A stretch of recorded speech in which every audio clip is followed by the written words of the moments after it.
আসসালামু আলাইকুম ওয়া রাহমাতুল্লাহি ওয়া বারাকাতুহু।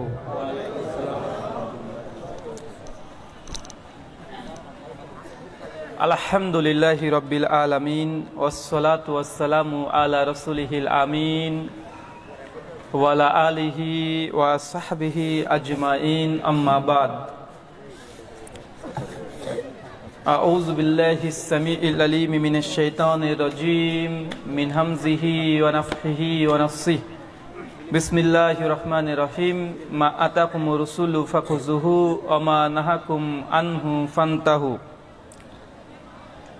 আন আব্দুল্লাহ ইবনে মাসউদ রাদিয়াল্লাহু তাআলা আনহু قال قال رسول الله صلى الله عليه وسلم ليس من شيء يقربكم على الجنة ويبعدكم من النار إلا قد أمرتكم به رواه الشرح السنة للبغوي إسناده صحيح। সমস্ত প্রশংসা সেই মহান সত্তা আল্লাহ সুবহানাহু ওয়া তাআলার জন্য, যিনি আমাদের সৃষ্টি করেছেন। শুধুই সৃষ্টি করেননি, এই পৃথিবীতে সহস্র কোটি মাখলুকাত সৃষ্টি করার পরেও যিনি আমাদের এই মানব জাতিকে সর্বশ্রেষ্ঠ জাতি, সর্বশ্রেষ্ঠ মাখলুকাত এবং সর্বশ্রেষ্ঠ নবী মুহাম্মদ সাল্লাল্লাহু আলাইহি ওয়াসাল্লামের উম্মত হিসেবে প্রেরণ করেছেন, সেই মহান সত্তা আল্লাহ সুবহানাহু ওয়া তাআলার সংক্ষিপ্ত শুকরিয়া সুজুদ আদায় করি। তার নিজেরই শেখানো ভাষা দিয়ে সকলে এক বাক্যে বলি আলহামদুলিল্লাহ। একডালিয়া আহলে হাদিস জামে মসজিদের উন্নতি কল্পে তৃতীয়তম ইসলামী আলোচনা সভা আজ 4 নভেম্বর 2021 জুমাবার। ভুল লিখেছে নাকি? বৃহস্পতিবার, ভুল লিখেছে এখানে, বৃহস্পতিবার। এই আলোচনাটিকে সফল করার জন্য যারা সার্বিক দিক থেকে সাহায্য এবং সহযোগিতা করেছেন, অর্থ, শ্রম, মেধা, দোয়া এবং পরামর্শ দিয়ে, মহান সত্তা আল্লাহ সুবহানাহু ওয়া তাআলার কাছে দোয়া এ প্রার্থনা, আল্লাহ সুবহানাহু ওয়া তাআলা তুমি তাদের নেক নিয়াত এবং নেক আমলগুলোকে কবুল করে নাও। সকলে পড়ে আমিন। মহান সত্তা আল্লাহ সুবহানাহু ওয়া তাআলার কাছে দোয়া এই প্রার্থনা, আল্লাহ সুবহানাহু ওয়া তাআলা মসজিদ উন্নতি কল্পে এই আলোচনা সভার আয়োজন করা হয়েছে। আজকের এই আলোচনা সভার মাধ্যমেই তোমার ঘর নির্মাণ করার তৌফিক দান করো। সকলে পড়ে আমিন। মহান সত্তা আল্লাহ সুবহানাহু ওয়া তাআলার কাছে দোয়া এই প্রার্থনা, আল্লাহ সুবহানাহু ওয়া তাআলা আমরা মানুষ, আমরা কম বেশি ছোট বড় ভুল ত্রুটি বিচ্যুতি গুনাহ আমরা করে থাকি। আজকের এই আলোচনা সভার ওসিলায় আমাদের পেছনের ছোট ছোট গুনাহগুলোকে তুমি ক্ষমা করে দাও। সকলে পড়ি আল্লাহুম্মা আমিন।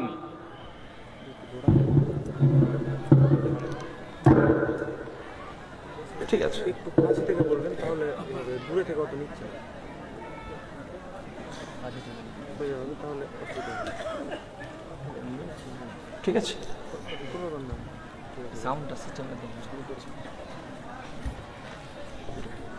যাই হোক, আজকে সে মাগরিবের পর থেকেই ধারাবাহিক পর্যায়ে বিভিন্ন আলোচক তারা পবিত্র কোরআন এবং সহিহ সুন্নাহর আলোকে গুরুত্বপূর্ণ নসিহা আপনাদেরকে একের পর এক করেই চলেছে। আমি আপনাদের কাছে উপস্থিত হয়েছি এবং আমার পরেও একজন আলেমে দ্বীন আছেন, শেখ প্রথমে পরিচিতি দিয়ে দিয়েছেন। মনে রাখবেন, আমাদের সমাজে মানুষ সাধারণত জলসাগুলোকে একটা উৎসব বানিয়ে নিয়েছে। যেই দিন জলসার দিন, সেই দিন শাশুড়ি মা চলে আসে জামাইয়ের বাড়িতে বেড়াতে। কেন জলসা? এই জন্য, জলসা শুনতে এই জন্য না। 2-4টে বড় বড় কেটেছে, বাড়িতে মাংস টাংস নিয়ে নিয়েছে, এখন উৎসব। যেহেতু মুসলিমদের মাত্র 2টা উৎসব হয়, হিন্দু দাদা দিদি যারা আছে তারা 13, 14, 15, 20টা তারা উৎসব করে, 12 মাসে 13টা পর্বণ তাদের আছে। ঠিক মুসলিমদের যেহেতু 2টা উৎসব, তারা ডুপ্লিকেট ভাবে জোরপূর্বক একটার পর একটা কিভাবে উৎসব করা যায় এই নিয়ে একটা গ্রামে এখন জলসা করা হয়। শুধুমাত্র এটাই উদ্দেশ্য যে আমাদের এলাকায় জলসা হচ্ছে, আজকে একটা উৎসব ভাই, তাই না? একটা উৎসব করে নিয়েছি। দেখেন এই গ্রামে কত মানুষ আছে, সামনে কতজন বসে আছে দেখেন। আর আমাদের মা বোন যারা এসেছে, এদের তো বলার নেই, সব জান্নাত থেকে পালিয়ে এসেছে এরা। মানে জলসা যেদিন হবে সেই দিন এদের যত রকমের গল্প আছে সব শুরু করে দিবে। ওদেরকে নিয়ে কথা বলছি, দেখুন ওরা এখনো বুঝতে পারেনি যে ওদেরকে নিয়ে কথা বলছি। ওদের সংসারে যত ঝামেলা হয় সব আজকের দিনে আলোচনা হবে। কোন সিরিয়ালে কে মারা গেছে ওই নিয়ে আজকে কাঁদবে, এখানে যমক ছেলেজন মারা গেছে।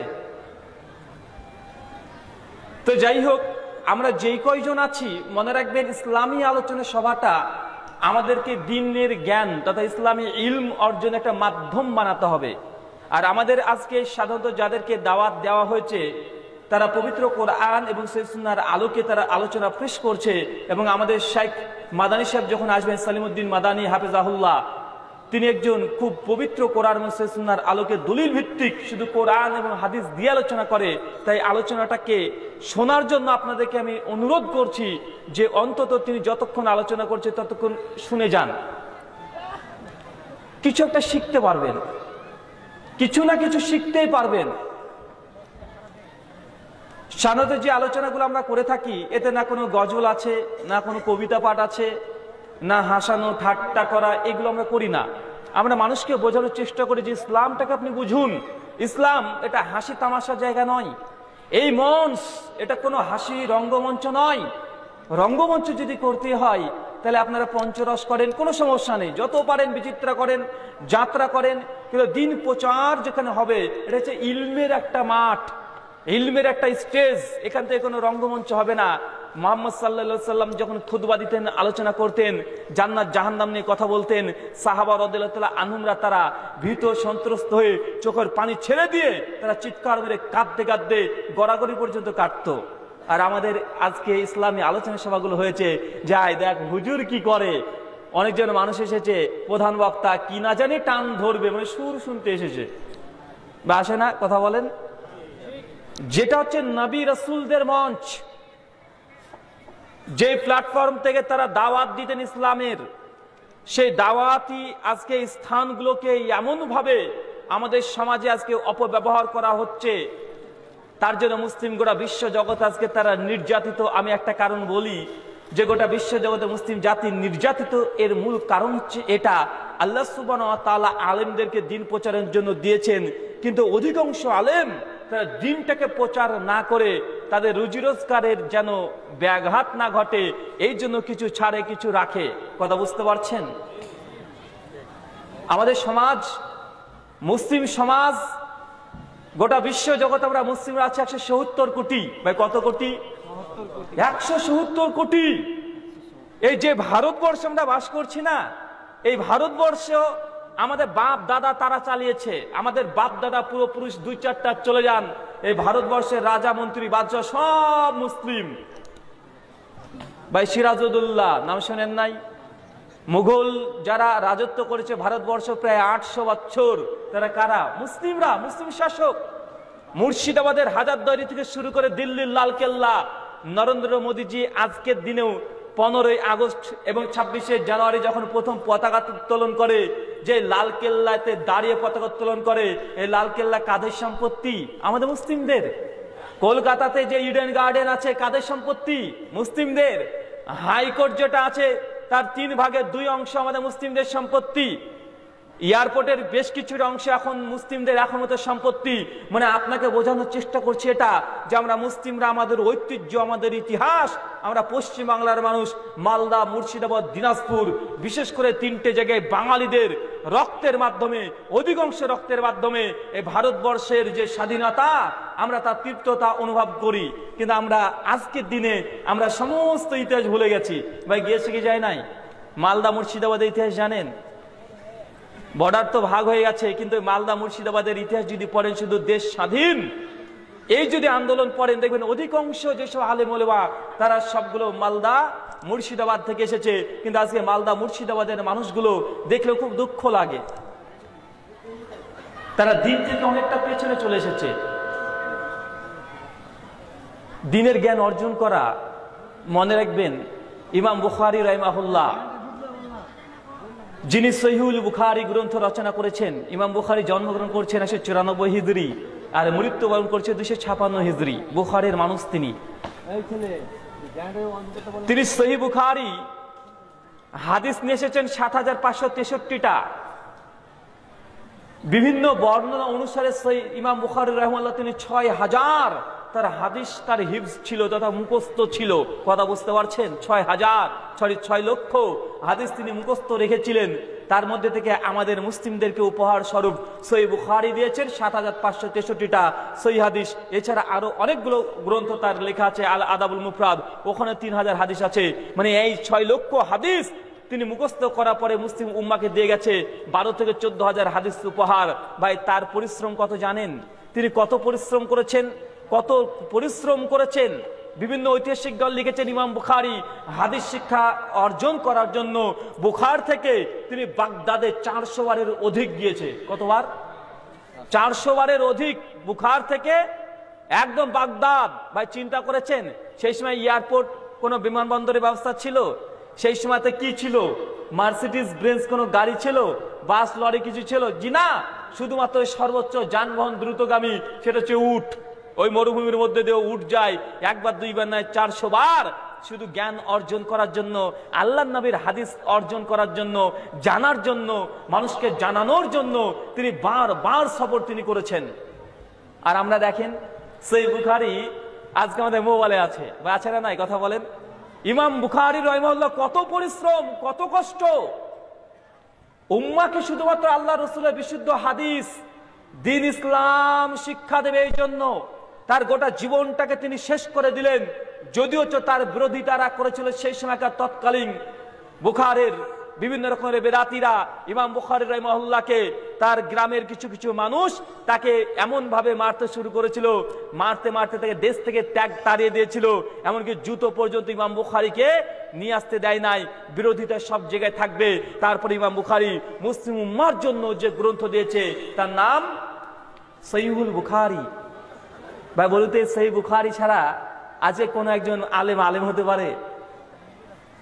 ইমাম বুখারী রাহিমাহুল্লাহ কোনো নবী নন, কোন রাসূল নন, কিন্তু এমন জ্ঞানের সঙ্গে তিনি সম্পৃক্ত হয়ে গেছে যে আল্লাহ রসুলের যে হাদিস এটা তিনি মানুষকে উপহার দিয়েছে।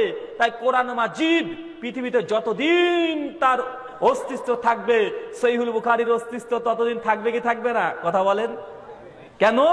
কারণ ইমাম বুখারী নবীও নন, তিনি রসুলও নন, বরং তিনি রসুলের ওয়ারিস। আল ওলামা ওয়ারাসাতুল আম্বিয়া, আলেম ওলেমারা হচ্ছে নবীদের ওয়ারিস। প্রকৃত ওয়ারিস যদি দেখতে হয় তাহলে ইমাম বুখারীকে দেখেন। যতদিন কোরআন মাজিদ পৃথিবীতে থাকবে ততদিন বুখারীর, সেই বুখারীর গুরুত্ব ততদিনই থাকবে। কোন আলেম হতে পারে না। ইমাম বুখারী সেই বুখারী যদি না সে মুতালা করে, না পড়াশোনা করে, কোন আলেম হতে পারবে? কথা বলেন। আশ্চর্য হবেন, আজকে আমরা প্রত্যেকটি জায়গাতে ইলমের অবমূল্যায়ন করি। কিছু কিছু বিষয় আপনাদের কাছে শেয়ার করব। দ্বীনের জ্ঞান অর্জন করার আগে আমাদের পরিবারটাকে মোটামুটি একটু দেখা জানার দরকার আছে।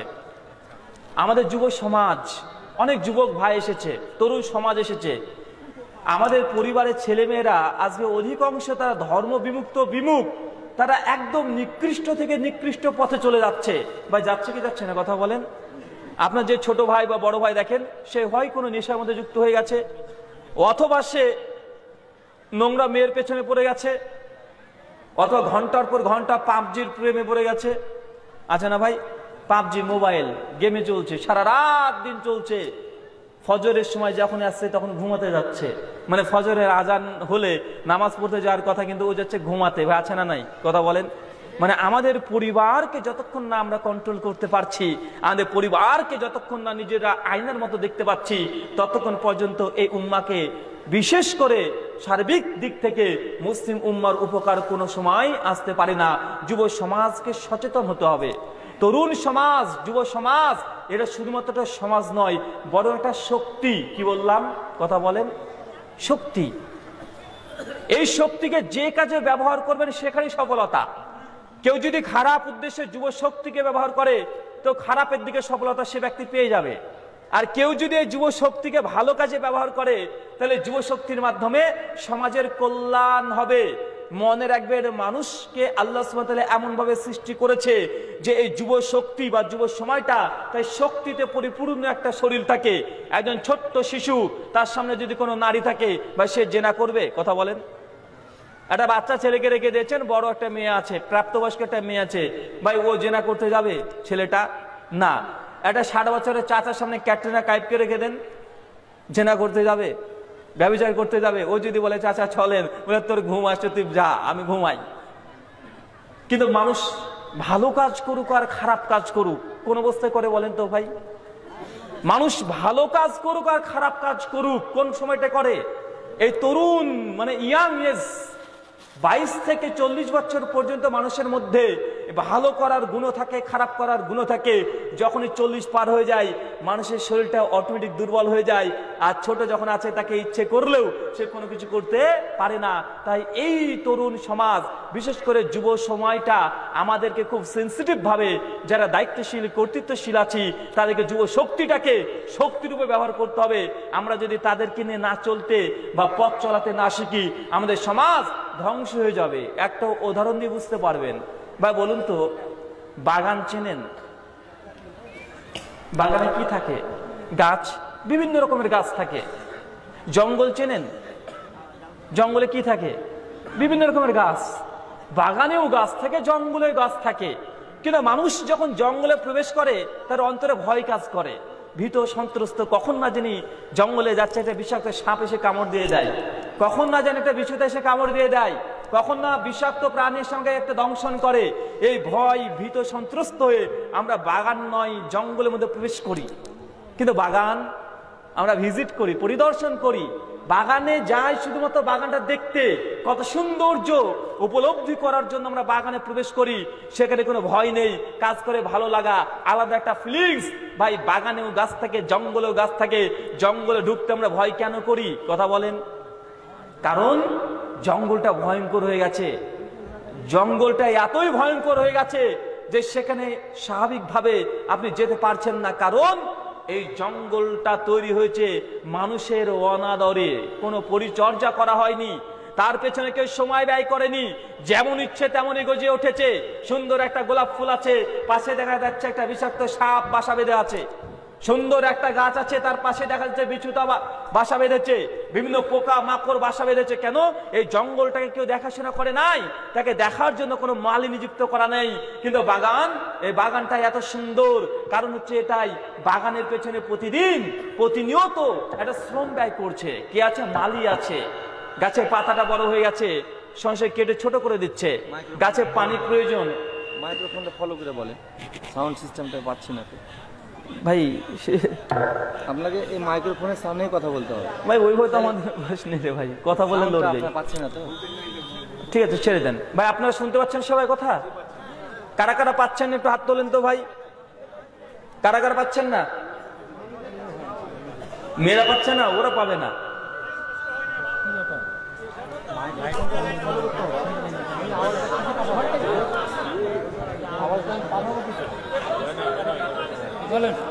ঠিক আছে ভাই, ঠিক আছে, ছেড়ে দেন, ছেড়ে দেন। ঠিক আছে, আপনাকে শুধুমাত্র এতটা বোঝানোর চেষ্টা করছি, মনে রাখবেন আমরা মুসলিমরাও খুব দুষ্ট, খুব বদ। আমাদের যেমন মুসলিমদের নৈতিক অবক্ষয় হয়েছে তার জ্বলন্ত প্রমাণ সব জায়গাতে দিই। আমরা মূলত আল্লাহর জন্য সব সময় কমাটাকে পছন্দ করি। মানে আল্লাহর উদ্দেশ্যে যেটা করব কমা করব, ভালো করব কেন, তাই না? আপনার দেখবেন মানুষ কুরবানি রাখে কি হয় জানেন? একটা ছাগল চলাচল করছে, অ্যাক্সিডেন্ট হয়ে গেছে, আর সঙ্গে সঙ্গে বলছে যদি ছাগলটা বেঁচে যায় কুরবানি রাখবো। ভাই এমন ভাবে কুরবানি রাখে না ভাই, যদি বাঁচে কুরবানি রেখে দেবো। আপনার 4টে সন্তান, দেখবেন 2টো সন্তান খুব চটপটে, খুব কথা বলতে পারে, খুব এক্সপার্ট, খুব বুদ্ধিমান। বাবা মা খুব খুশি করে বলে দেখছো কি চটপটে ছেলে, একদম ইংরেজি বলতে পারে, বিশাল ব্যাপার, আমার ছেলেকে ইংলিশ মিডিয়ামে ভর্তি করব। আর যখনই দেখবেন একটা ছেলে একটু বাঁকাটারা হয়েছে, অ্যাবনর্মাল হয়েছে, কম্মোজে পাগলা টাইপের, তখন বলে এই ছেলেটা তো কানা হয়েছে রে, একে হাফেজি পড়া, একে মাদ্রাসায় দে। কেন বলেন তো? একটু কমা হয়েছে তাই। মানে যত কিছু কমা সব আল্লাহর জন্য। আজকে যদি একটা বিচিত্র অনুষ্ঠান হতো, নায়ক নায়িকাকে নিয়ে আসতেন, দেখবেন সব যেটা বেস্ট বেস্ট যে মাইক্রোফোন সেগুলো চলে আসতো। কিন্তু একটা আল্লাহর যেহেতু আলোচনা হচ্ছে তো ভাঙাড়াই দে, বোঝেন নাই ভাই? মানে আল্লাহর জন্য সব কমা গেল দে। ওগুলো আপনি ছেলেটাকেও দিচ্ছেন কমাটা, যদি আজকে কোনো যাত্রা বিচিত্রা হতো, কোনো কত সুন্দর যে মাইক্রোফোন নিত, এত দূরে থাকতো তো কথা টন টন করে বাজতো, মুখ ঢুকিয়ে দিয়েছে তাও আওয়াজ হয় না। এত দূর আছে, কমপক্ষে একটা মাইক্রোফোন থেকে দূরত্ব থাকতে হয় কমপক্ষে 12 ইঞ্চি 6 ইঞ্চি কমপক্ষে দূরে থাকতে হয়। এত কাছে নিয়েছে, তারপরে আরো মুখে নে কেন? এটা আল্লাহর জন্য, একটু বেশি বেশি করে বল। তো যাই হোক, নাইমার চাইতে কানা মামা ভালো। আপনাকে শুধুমাত্র বোঝানোর চেষ্টা করছি যে একটা জঙ্গল একটা বাগানে পার্থক্য বোঝেন। জঙ্গলটা হচ্ছে অনাদরে তৈরি হয়েছে, যার পেছনে কোনো শ্রম ব্যয় করেনি, কোনো পরিশ্রম নেই, কোনো মালি নেই, কোনো কর্তা নেই, কোনো অভিভাবক নেই। জঙ্গল যেমন ইচ্ছা তেমনই গজে উঠেছে, এই জন্য এটা ভয়ঙ্কর রূপ ধারণ করেছে।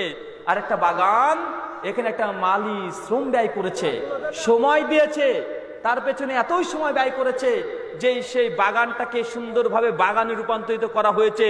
তার মানে বুঝতে হবে আমাদের পরিবারকে আমরা ভাই জঙ্গল করতে চাই না বাগান? কথা বলেন, কি করতে চাই? জঙ্গলের মতো না বাগানের মতো?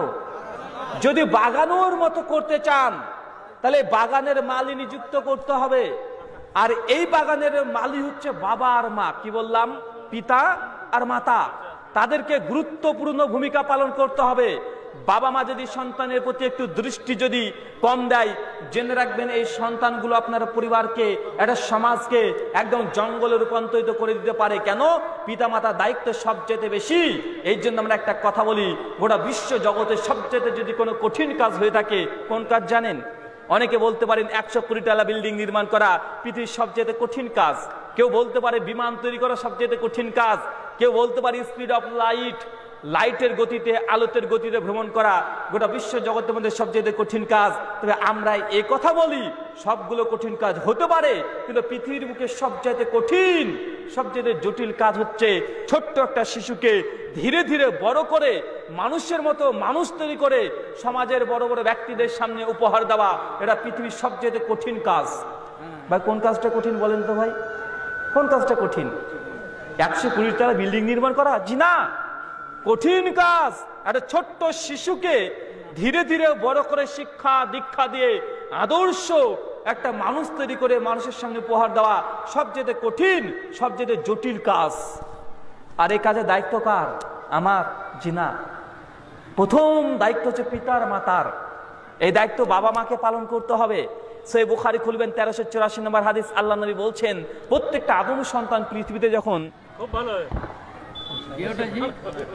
প্রত্যেকটা মানুষ যখন পৃথিবীতে জন্মগ্রহণ করে, আল্লাহ নবী তিনি বলছেন তিনি দিনুল ফিতার নিয়ে জন্মগ্রহণ করে তথা মুসলিম হয়ে জন্মগ্রহণ করে। তারপরে আল্লাহ রসুল বলছেন তারপরে তার পিতামাতার প্রভাবিত করে, তার প্রতিবেশী প্রভাবিত হওয়ার কারণে একজন মুসলিম সে হয়ে যায় কাফের, হতে পারে ইহুদি, হতে পারে অগ্নি পূজারী, হতে পারে মুশরিক।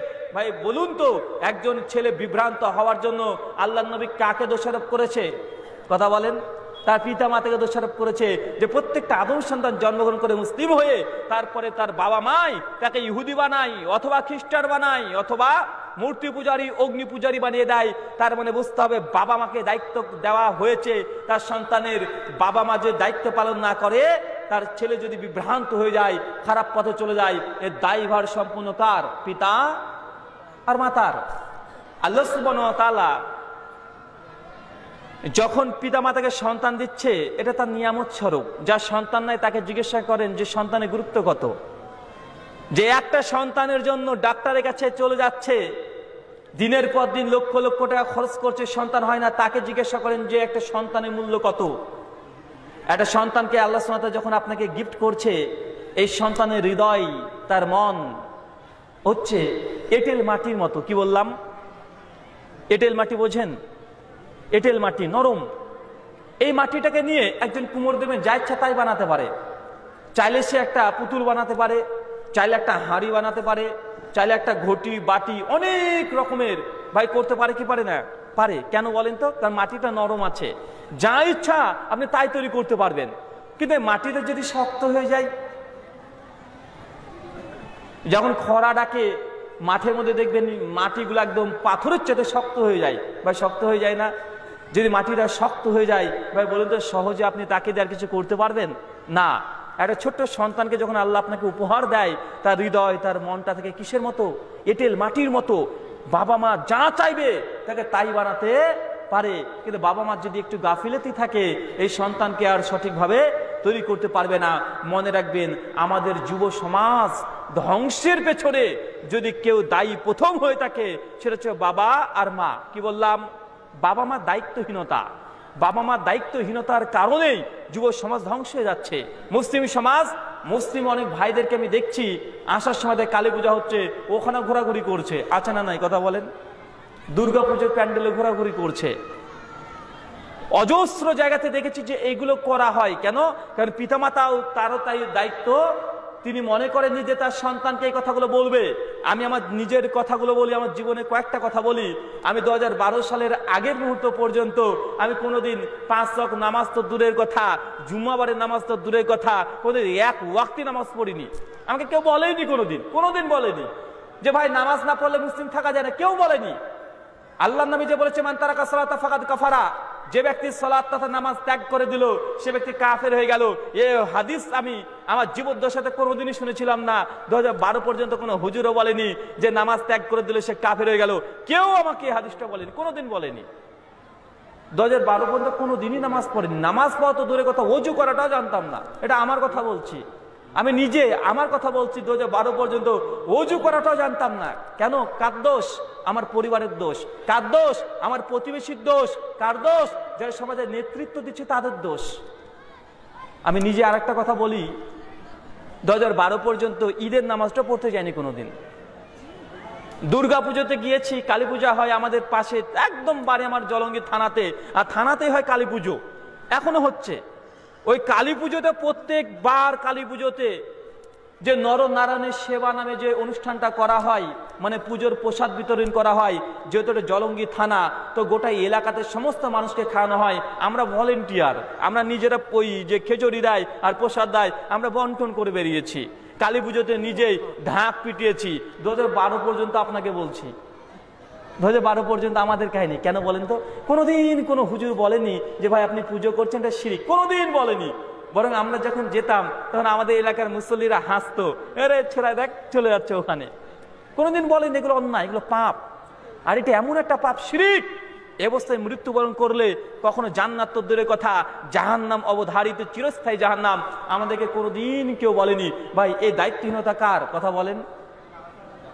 আমার পিতামাতার আছে, 2 আছে আমার প্রতিবেশী, 3 সমাজের সবচেয়ে বড় নেতৃত্বশীল যারা মসজিদের দায়িত্বে আছে, তাদেরও বলা উচিত ছিল যে এগুলো কাবিরা গুনাহ তো নয়, বরং এটা শিরক পর্যায়ের অপরাধ করেছো তুমি। এই অবস্থায় যদি মৃত্যুবরণ করো তওবা না করে, আমার জন্য নিশ্চিত জাহান্নাম ছিল। কথা বুঝতে পারছেন? আশ্চর্য হয়ে যাই যখন 2012 সালের পরে আমি ডক্টর জাকির নায়েকের একটা আলোচনা শুনি, কোরআন অ্যান্ড মডার্ন সায়েন্স আর উইলিয়াম ক্যাম্বেল একটা বিতর্ক, is the Quran God's word, এই বিষয়ের উপরে বিতর্ক একটা আলোচনা শুনি। ওই বিতর্কটা দেখার পরে আমার অন্তর মধ্যে আলাদা একটা ফিল করে, কাজ করে। আমি তখন প্রভাবিত হয়ে যাই বক্তৃতা দুটোর মাধ্যমে। আরো কিছু তখন আমি বক্তৃতা শুনতে শুরু করে দিই। এক পর্যায়ে ডক্টর জাকির নায়েকের বক্তৃতা দেখতে দেখতে দেখতে দেখতে আল্লাহ সুবহানাহু ওয়া তাআলার পক্ষ থেকে বিশেষ এক রহমতের ছায়া, ইমানের একটা স্বাদ, একটা তৃপ্ততা অনুভব যখন করতে শুরু করলাম, তখন নামাজ পড়া শুরু করলাম। নামাজ পড়ার পরে 2 মাস 4 মাস পরে যখন দেখছি আমাদের সমাজের কিছু মুসল্লি আছে তারা উল্টো পথে চলছে। উল্টো পথে মানে যেগুলো কোরআনে নেই, হাদিসে নেই, কিন্তু মানুষ ইবাদত আমল করছে। আস্তে আস্তে যখন বুঝতে পারছি যে এগুলো তো ইসলাম নয়, এমতো অবস্থাতে যখন সেই আলেমদেরকে বললাম যে হুজুর আপনি যে মিলাদ করছেন এগুলো তো কোরআন হাদিসে নেই, কেন করছেন? হুজুর আমরা তো নাভির নিচে হাত বাঁধছি, কিন্তু আল্লাহ নবী তো বুকের উপরে হাত বেঁধেছেন, আবু দাউদের হাদিস 759। তো হুজুর আমরা কেন নাভির নিচে হাত বাঁধি? হুজুর তখন সঙ্গে সঙ্গে এগুলো ওয়াহাবিরা করে। বোঝেন নাই?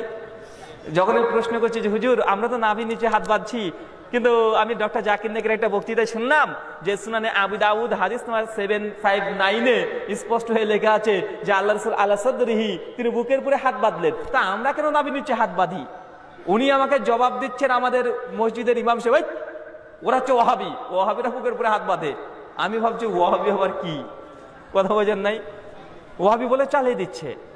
যখন কোরআন সুন্নাহ তারপর থেকে পড়াশোনা করতে শুরু করলাম, বিভিন্ন শায়েখ মাশায়েখ আলেমদের কাছ থেকে যাওয়া আসা শুরু হয়ে গেল, টিউশনি নেওয়া শুরু হয়ে গেল, পড়াশোনা যখন শুরু হলো, আস্তে আস্তে যখন নিজের আমল পরিবর্তন হচ্ছে, নিজের আকীদা পরিবর্তন হচ্ছে, সেই সময়তে মসজিদের ইমাম সাহেব হয়ে গেলেন আমাদের সবচেয়ে বড় বিরোধী।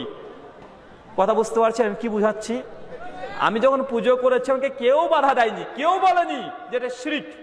কিন্তু যখন আমি নামাজ পড়তে শুরু করে দিলাম, যখন আমি শিরকগুলোকে শিরক বলতে শুরু করে দিলাম, তখন আলেম সমাজ, এক শ্রেণীর আলেম সমাজ আছে, তারা এবং প্রতিবেশীর সবচেয়ে বেশি বিরোধিতা করছে যে এই একদম ওয়াহাবি হয়ে গেছে, সেটা হয়ে গেছে।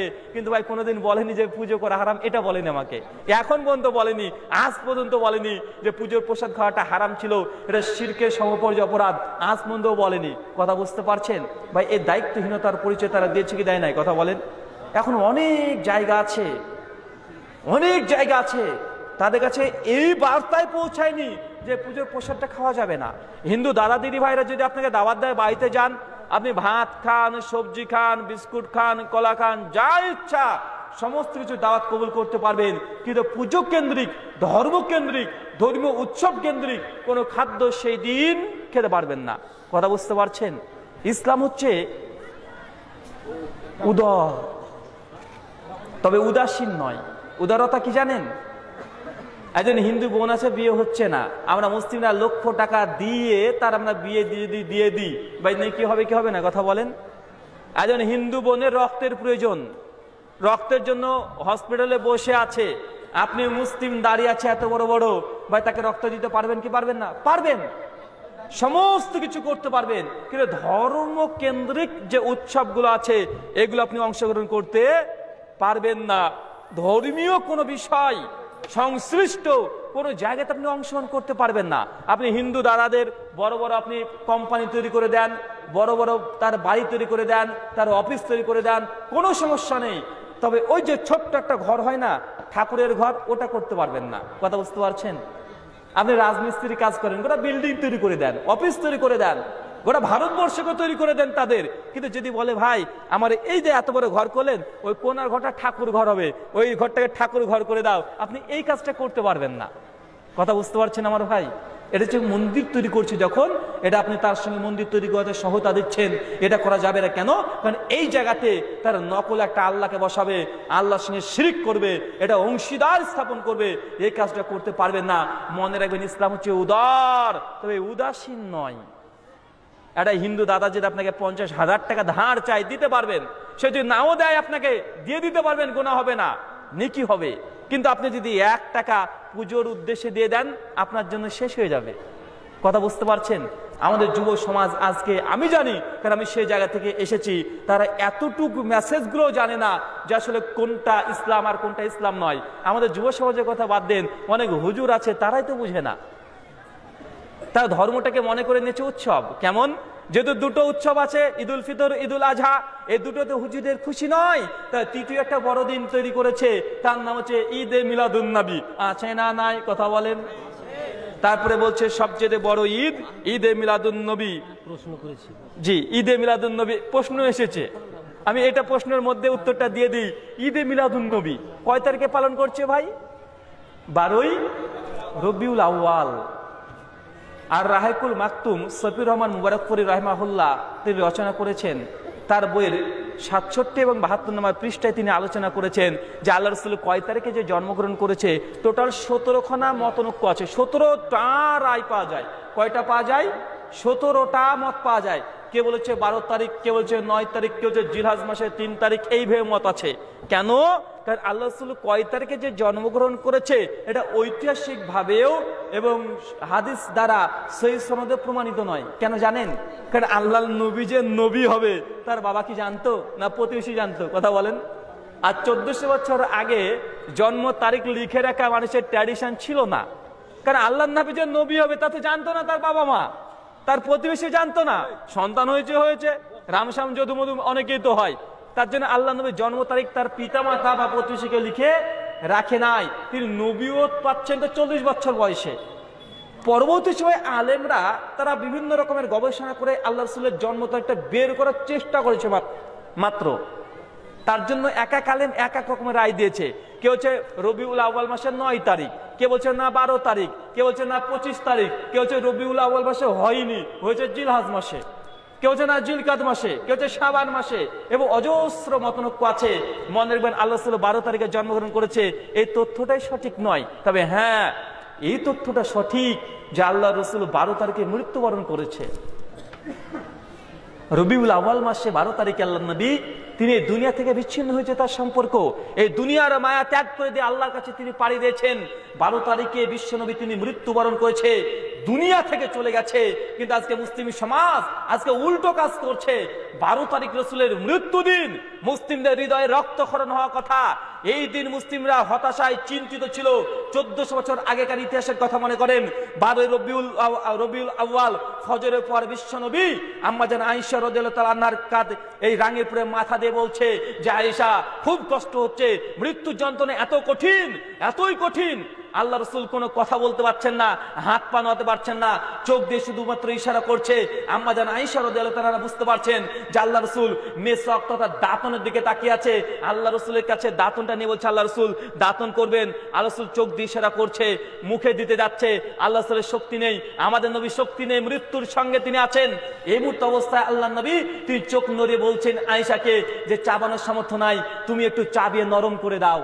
এই দিন 12 রবিউল আউয়াল আল্লাহ নবী দুনিয়া থেকে চলে যাচ্ছে। সবচেয়ে কষ্ট তিনি এই দিনে বেশি পেয়েছে। আল্লাহ রাসূলের শেষ জীবন শেষ মুহূর্তে তিনি নিজে দাঁতন করতে পারছেন না। চিন্তা করেছেন কত কষ্টের দিন। ফজরের পর আল্লাহ নবীর সঙ্গে এই ঘটনা ঘটছে, আর বারবার আল্লাহ রাসূল ঘেমে একদম গোটা গাদে ঘাম হচ্ছে। আমাদের আয়েশা বলছেন আমি আল্লাহ রাসূলকে বারবার পানি নিচ্ছি, তার মুখে মাখাচ্ছি, পানি দিয়ে শুধু বারবার মুছে দিচ্ছি। আল্লাহ রাসূল কষ্ট পাচ্ছেন, বলছেন আয়েশা আমি খুব কষ্ট পাচ্ছি, যন্ত্রণা পাচ্ছি। খাইবারের যুদ্ধের সময় ইহুদি একজন নারী আমাকে বিষ খাইয়ে দিয়েছিল মাংসের সঙ্গে, সেই যন্ত্রণা এখন আমি ছটপট করছি, মনে হচ্ছে আমার গলার শিরাটাকে কেটে দিচ্ছে, আমি খুব কষ্ট পাচ্ছি। আয়েশা আমার উম্মতকে বলে দাও, বারবার বলছে আমার উম্মতকে তুমি বলে দাও, ইয়া উম্মতি আস-সালাত, হে আমার উম্মত তোমরা নামাজকে হেফাজত করো।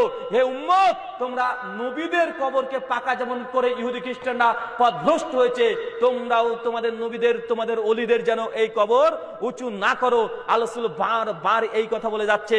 ভাই কত তারিখ বলেন তো? 12 তারিখ। কোন মাসের?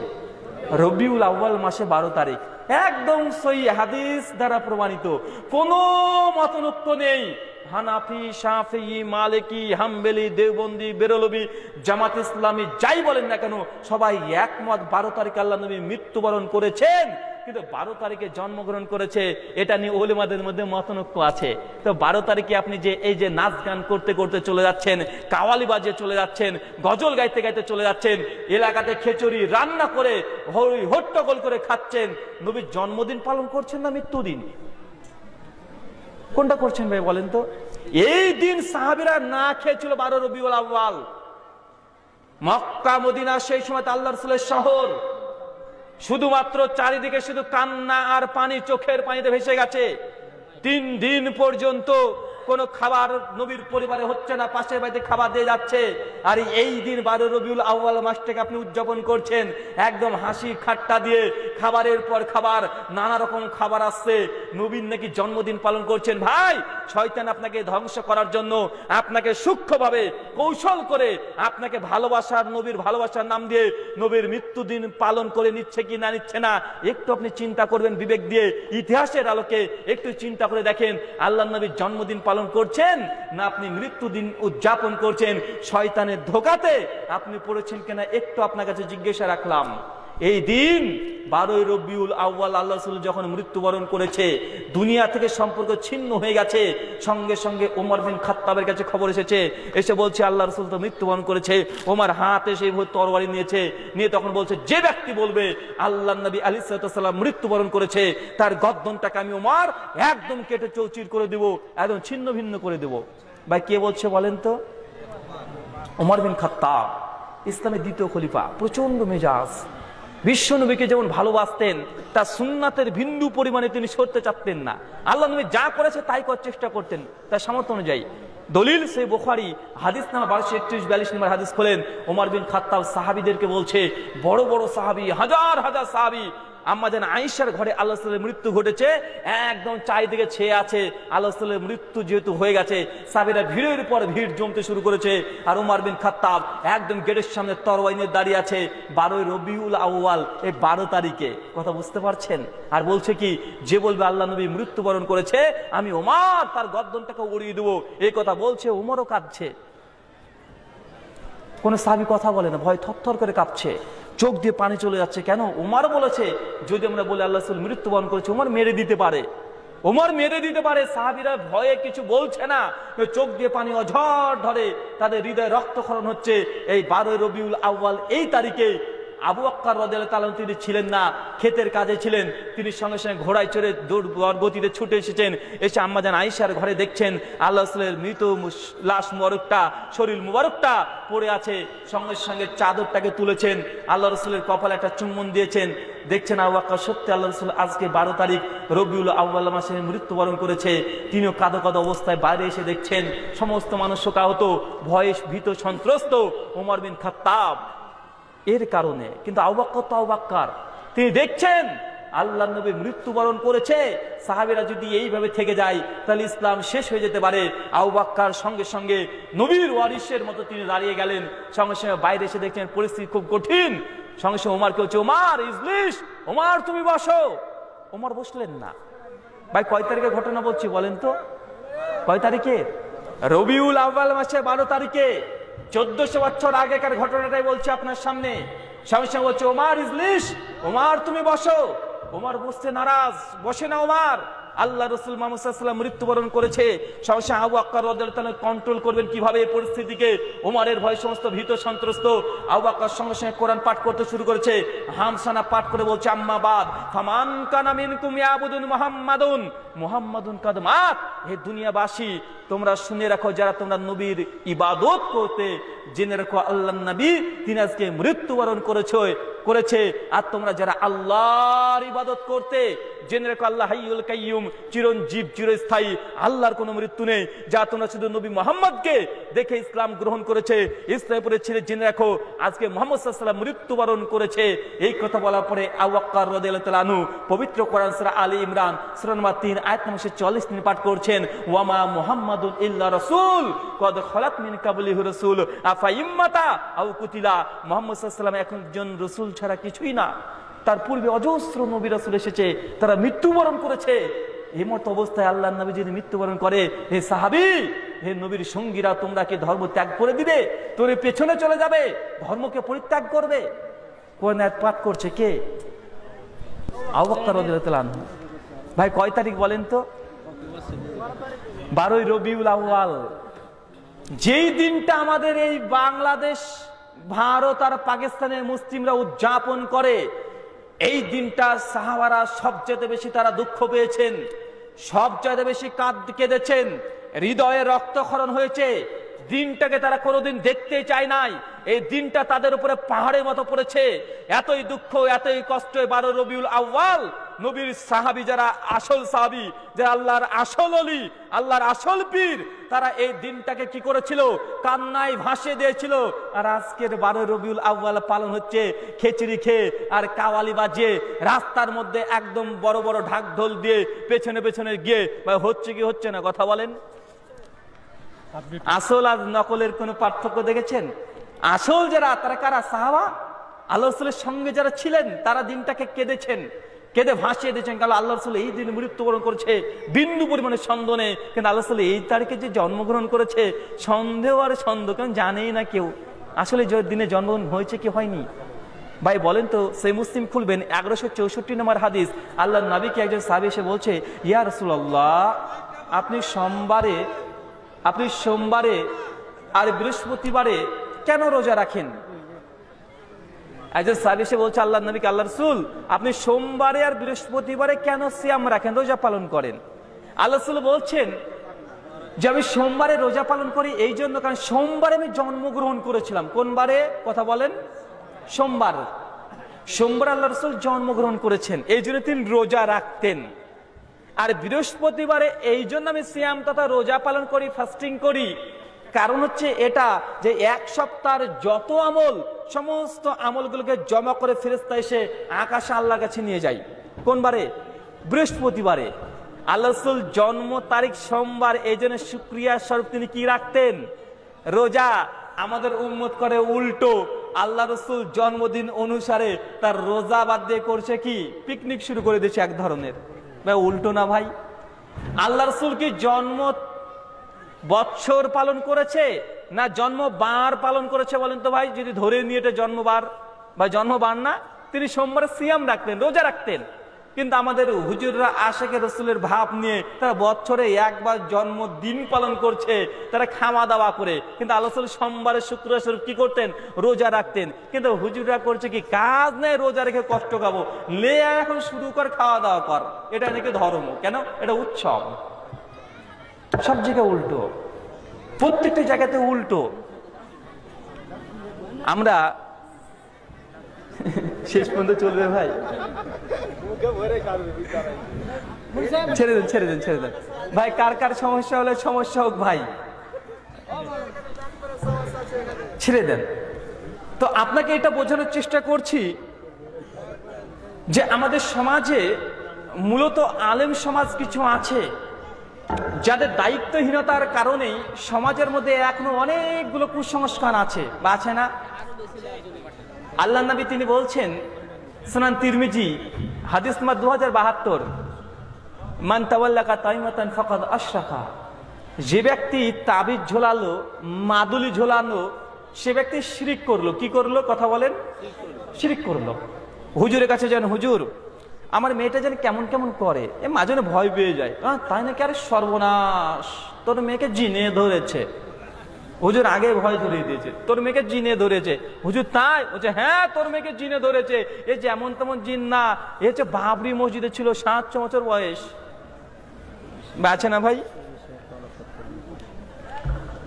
হুজুর আগে বলছে তোর মেয়েকে জিনে ধরেছে, আর মেয়ের মা সাহেব ভয়ভীত, আরে বাবা আমার মেয়েকে জিনে ধরেছে? হ্যাঁ, তোর মেয়েকে জিনে ধরেছে। হুজুর আমার মেয়ের কি যেন বিয়ে হয় না, লোক আসলে শুধু ভেঙে যায়। আবার বলছে তোর মেয়েকে জিনে ধরেছে। কেন বলেন দিনি? হুজুর এই যে জিনের কথা বলছে, কেন এখানে ব্যবসা আছে, কারণ জিনকে তো মানুষ দেখতে পায় না, এদের ব্যবসা করতে পারবে। হুজুর তখন বলছে তাই? আচ্ছা আচ্ছা আচ্ছা ঠিক আছে, আমি তোকে একটা তাবিজ দিয়ে দিবো, তোর মেয়ের হাতে একটা বাঁধবি, কোমরে একটা বাঁধবি, আর বিছানার তলে একটা রেখে দিবি, দেখবি 1 বছরের মধ্যে বিয়ে হয়ে যাবে। বা আছে না নাই? কথা বলেন।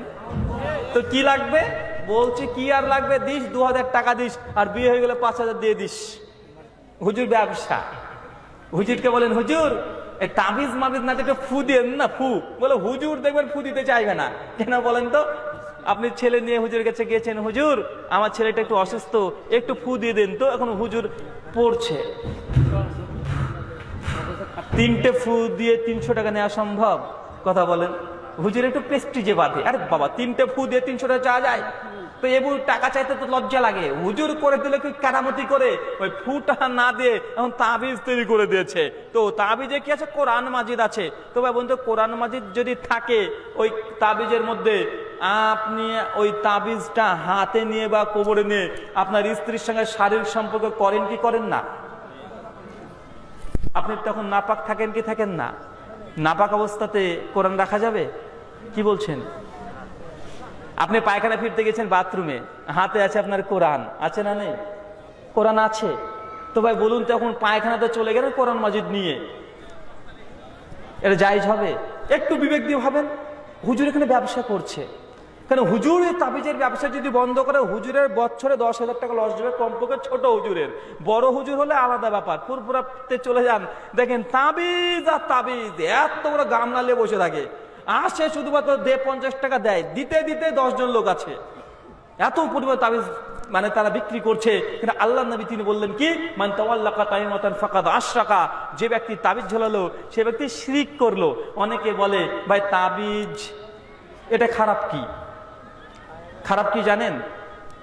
এখন ডাক্তারখানাতে গিয়েছেন, জ্বর হয়েছে, ডাক্তার যদি আপনাকে বলে যে ঠিক আছে এই দেখো ক্যালপল ওষুধটা নাও, আর একটা কম্বিফ্লাম নাও, একটা পাইরিসিক 3টে ট্যাবলেট দিয়ে দিয়েছে।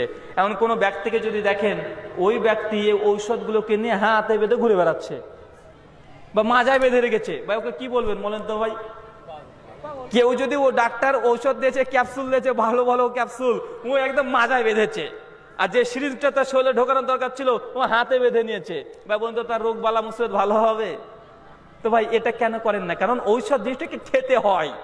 কোরআন হচ্ছে শিফা, কোরআন আরোগ্য দানকারী। এটা তিলাওয়াতের মাধ্যমে মুমিনের অন্তর পরিশুদ্ধ হয়, ঈমান বৃদ্ধি পায়। আর আপনার যদি কোনো ব্যথা পায়, আল্লাহর নবী কোনো সময়তে যখন তার কোরআন যখন তাকে যন্ত্রণা করা হয়েছিল, আল্লাহ রাসূল তখন সূরা নাস আর সূরা ফালাক পড়তেন, তিনি ঝাড়ফুঁক করতেন।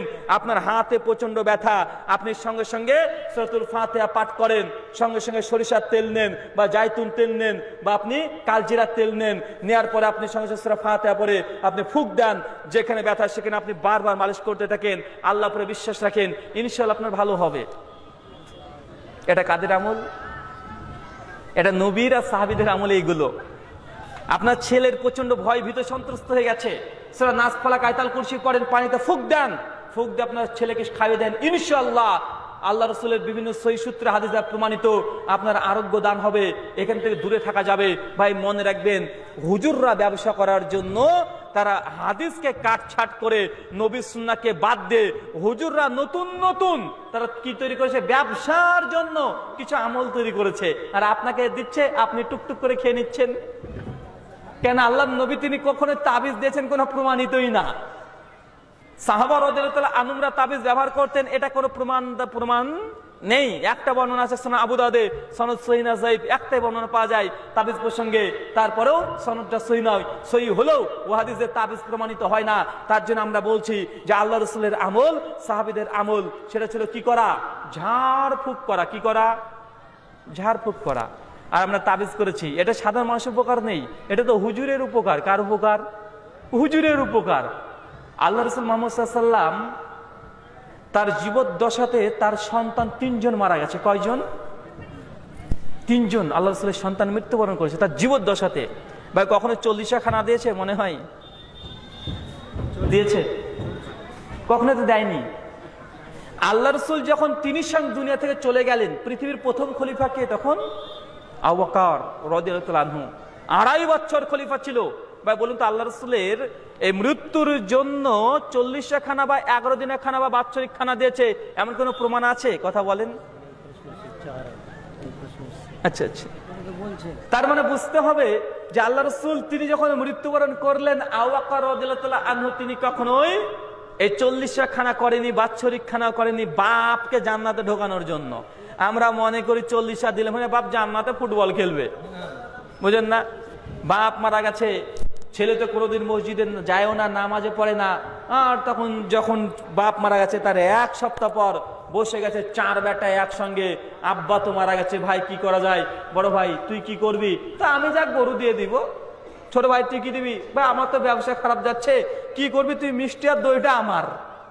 আরেকজন বলছে প্যান্ডেলটা আমার, আরেকজন বলছে চাল ডাল আমি যা লাগে দিয়ে দিব। 4 ভাই মিলে একদম কঠিন পরিশ্রম, গোটা এলাকার লোককে দাওয়াত দিয়ে দিয়েছে, বাপ মারা গেছে খানা খেতে আসবেন। তো ভাই বাপ মারা গেছে খানা খেতে আসবেন, সবাই খানা খেয়ে চলে গেছে। আর বেটা মনে করছে বাপের জন্য 40 খানা করে দিয়েছি, বাপ আর মা মনে এখন জান্নাতে একদম দোল খেলছে। ও মনে করছে বাপের জন্য 40 করে দিয়েছে মানে বাপ এখন জান্নাতে ঢুকে গেছে। অতই সোজা? অতই সোজা জান্নাতে যাওয়া? এই খানা দিয়ে জান্নাতে যাবেন? জি না। যদি এই 40 করেই যদি জান্নাত যাওয়া যেত, তাহলে প্রথম যিনি করতেন আবু বকর রাদিয়াল্লাহু তাআলা আনহু। কে? আবু বকর। মেনে নিলাম আবু বকর করলেন না। আল্লাহ রাসূলের 11 জন স্ত্রী ছিল। কয়জন? 11 জন স্ত্রী ছিলেন। আয়েশা রাদিয়াল্লাহু তাআলা আনহা তিনি জীবিত ছিলেন। আয়েশা রাদিয়াল্লাহু তাআলা আনহা তাহলে তার স্বামীর জন্য ভাই একদিন খাওয়াতে পারতেন কি পারতেন না? 40? কথা বলেন। করেছে? কোন ইতিহাস নেই। ধরে নিলাম নবীর প্রয়োজন নেই। ভাই নবীর পরে সাহাবী আবু বকর যখন মৃত্যুবরণ করলেন, সেই সময় খমর হয়ে গেলেন, খলিফা হয়ে গেলেন ওমর বিন খাত্তাব। ভাই বন্ধু, ওমর বিন খাত্তাব কখন আবু বকরের জন্য 40 খানা দিয়েছে? কথা বলেন। দেয় নাই। কিন্তু আপনার এটাকে ধর্ম মনে করছেন। জি না, এটা ধর্ম নয়। 40 খানা দিয়ে কোনো জান্নাত পাওয়া যায় না। 40 খানার পরিবর্তে আপনাকে করতে হবে। ভাই আর ঠিক করেন না, 12টা পার হয়ে গেছে, 12টা আমাদেরও বেজে গেছে। অবশ্যই থাকতে পারবে। এখানে এটা একটা সমস্যা আছে, মেয়েরা মসজিদে জি ইনশাল্লাহ। ওটা 25 সালে সমস্যা। ঠিক আছে, আমি সবগুলো একটা একটা চলে আসছি।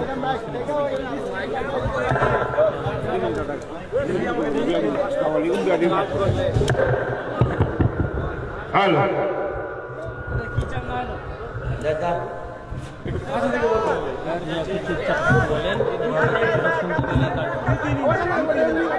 আপনি যদি একটু কাছে কাছে বলেন তাহলে সুন্দর হয়ে যাবে। আর কত নেবো গাছের ভাই?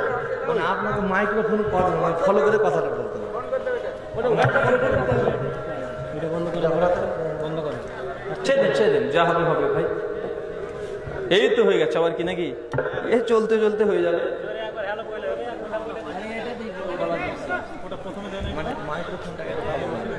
ঠিক আছে, আমি শুধুমাত্র বোঝানোর চেষ্টা করছি যে সমাজে আমাদের কিছু দায়িত্বহীনতা, আর সমাজে যত রকমের কুসংস্কার চলো আছে সব হুজুরের জন্য। কাদের জন্য ভাই বলেন তো? হুজুরের জন্য। সাধারণ মানুষ এরা কিছু বোঝে না। হুজুর যেদিকে চালায় সাধারণ মানুষ সেদিকেই চলে। 40 খানা দিয়ে মনে করছে যে একদম বাবাকে জান্নাতে ঢুকে দিয়েছে। বেটা সোজা তো জি না, বরং আল্লাহ নবী বলছেন মানুষ যদি মৃত্যুবরণ করে তার সমস্ত আমল বন্ধ হয়ে যায়, শুধুমাত্র 3টে আমল থাকে। কয়টা? 3টে আমল থাকে। তার মধ্যে একটা চাল ইলম, জ্ঞান। আপনার সন্তানকে আলেম তৈরি করে যান, দুনিয়াতে আলেম তৈরি করেন। আপনি মারা যাবেন, আপনার ছেলে যদি আল্লাহর কাছে দোয়া করে, এই দোয়াটা তার বাপ কবরে বসে পাবে। এর চাইতে বড় কোনো মৃত ব্যক্তির জন্য জীবিতদের করণীয় আছে বলে আমাদের জানা নেই। সবচেয়ে কোনটা? সন্তানের দোয়া তার মৃত বাবা মার জন্য সবচাইতে একদম ডাইরেক্ট আল্লাহ কবুল করে। কথা বুঝতে পারছেন? আমাকে ডেকে নিয়ে এসে যদি দোয়া করিয়ে দেন, আমাকে 500 টাকা দিচ্ছেন, আমি দোয়া করছি, এ দোয়া আল্লাহ কবুল করতেও পারে, না করতেও পারে। কিন্তু সন্তান যদি তার পিতামাতার জন্য দোয়া করে, আল্লাহ রাসূল বলছেন যে জ্ঞান যখন ছেড়ে যাচ্ছে আর কোনো আলেম সন্তান যদি বাপ মার জন্য দোয়া করে, ভাই আপনার কবরের জন্য উপকার হবে কি হবে না? কথা বলেন। জি। আর একটা হচ্ছে সাদকায়ে জারিয়া। সাদকায়ে জারিয়া মানে 40 খানা সাদকায়ে জারিয়া না।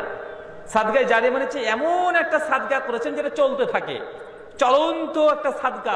চলন্ত সাদকা মানে আপনাদের মসজিদ আছে, আপনার বাবা মা মারা গেছে, 40 খানা করতে গেলে 80 থেকে 1 লক্ষ টাকা খরচ হয়। আপনি বলেন এই 1 লক্ষ টাকা খরচ করলেন, একদিন মানুষ খেয়ে দিয়ে সমালোচনা করে চলে গেল, কে বলবে লবণ কম, কে বলবে ঝাল কম, কে বলবে টক বেশি হয়েছে। এই কথা না শুনে আপনি মসজিদে বলেন যে আমি ছাদ তৈরি করলাম বা আমি মসজিদে টাইলস পেরে দিলাম, এখন এই মসজিদে যতজন মানুষ সালাত আদায় করবে আপনার বাপ মার উদ্দেশ্যে যদি দিয়ে থাকেন, আপনার বাপ মা কবরে নিয়ে কি পাবে? কথা বুঝতে পারছেন? আপনি যদি বলেন যে অজুখানাটা করে দিলাম, মসজিদে ট্যাঙ্ক নেই, আমার বাপ মারা গেছে, আমি ট্যাঙ্ক দিয়ে দিলাম আব্বার জন্য, এর সাদকায়ে জারিয়া। যতজন মানুষ এই ট্যাঙ্কের পানি দিয়ে অজু করবে আপনার বাপ মা কবরে কি পাবে? নেকি পাবে। যদি আপনি বাপ মার কল্যাণ করতে চান, আপনার পিতা মাতার কল্যাণ করতে চান, মৃত ব্যক্তির জন্য যদি কল্যাণ করতে চান, আপনি যোগ্য সন্তান হিসাবে সমাজ কি বললো এই দিকে নয়, আল্লাহ নবী কি বলেছে তারপর আপনাকে আমল করতে হবে। সাদকায়ে জারিয়া করেন, মসজিদ করে দেন, আপনি করে দেন, মাদ্রাসা করে দেন, বিভিন্ন সামাজিক কাজ করতে থাকেন, বিভিন্ন সামাজিক কাজ করেন, সাদকায়ে জারিয়া করেন। এগুলো আপনার বাপ মার উপকারে আসবে। 40 খানা করে শুধু সমালোচনাই হবে, আর মানুষকে দেখানো হবে হ্যাঁ বাপের জন্য করেছে, বাপের বেটা একটা, এ কথা শুনতে পাবেন। কিন্তু এটা আপনার বাপ মার উপকারে আসবে না। কথা বুঝতে পারছেন? আসলে একদিন উপকার আসলো, কিন্তু মসজিদে যদি আপনি অজুখানা করে দেন, যতজন মানুষ উজু করবে ভাই নেকি পাবেন কি পাবেন না? আপনি পাবেন। এই কাজগুলো করার চেষ্টা করেন। আমাদের সমাজ স্বাভাবিকভাবে সিস্টেম ঠিক আছে, আপনি দুনিয়ার সব থেকে মাইক্রোফোন দিয়ে ফলো করেন। ভাই আমি প্রতিদিন প্রোগ্রাম করছি, আজকে যদি আমাকে মাইক্রোফোনে কথা বলা শেখান তাহলে তো ভঙ্গ হয়ে গেল আমাদের। নাকি উল্টা পাল্টা কথা বলছো, আমি মুলিশ সাহেবকে বোঝার চেষ্টা করছি, তুমি আমাকে তর্ক বিতর্ক করছো কেন? ট্যালেন্ট দেখছো এখানে নাকি? এই মাইক্রোফোনটাতে 100 চোঙে আওয়াজ যাবে, আমি মাইক্রোফোনের সামনে বলছি না, আওয়াজ কোথায় যাবে? এই আমাকে মুখ দেখালে হবে না, আমাকে মাইক্রোফোন ফলো করে কথা বলো, সে আওয়াজ হবে।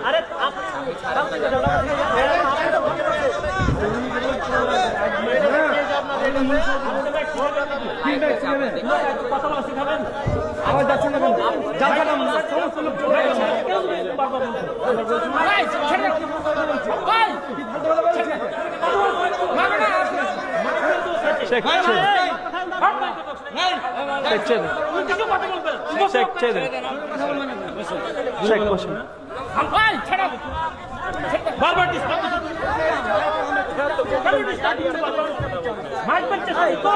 আমরা 1 ঘন্টা ধরে চেষ্টা আমার জাল সমস্ত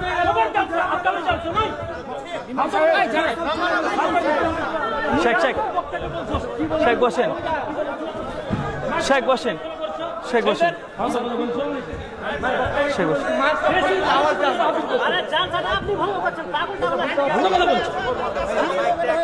মাইকটা পাঁচ ধরে কথা বলেন তাহলে ঠিক আছে।